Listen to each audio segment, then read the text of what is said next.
வாழ்க்கையை வச்சிருக்கிறார். அதனால இந்த வார்த்தை கேட்கிற உங்களுக்கு நாங்க சொல்லுகிறோம், இந்த பூமியில நம்ம இருக்கும்போது ஏசப்பா சமாதானத்தையும் சந்தோஷத்தையும் நிலையான ஒரு சமாதானத்தை தர்றாரு.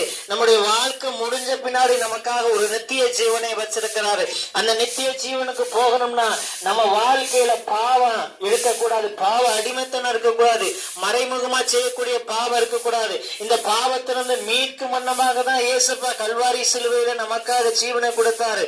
அவருடைய ரத்தம் நம்மளை சுத்திகரிக்கும். அவர் சிந்தின ரத்தம் மட்டும்தான் பாவத்திலிருந்து நம்மளை விடுதலை செய்ய முடியும். அதனால இந்த வார்த்தை கேட்கிறவங்களுக்கு நாங்க சொல்லுகிறோம், இயேசு ஒருவருக்கா, அவர் உங்களை நேசிக்கிறார். அவர் மட்டுமே ஒரு மனுஷனுடைய பாவத்திலிருந்து, சாபத்திலிருந்து, அக்கிரமத்திலிருந்து, பேயிலிருந்து, பிசாசின் பிடியில இருந்து அவர் முற்றிலுமாய் விடுதலை செய்ய முடியும். அதனால நம்முடைய பிள்ளைகள் நம்முடைய சந்ததி ஏசப்பாவை நோக்கி கூப்பிட்டா மட்டும்தான் இந்த பாவ நிறைஞ்ச உலகுல, இந்த இருள் நிறைஞ்ச உலகுல அந்த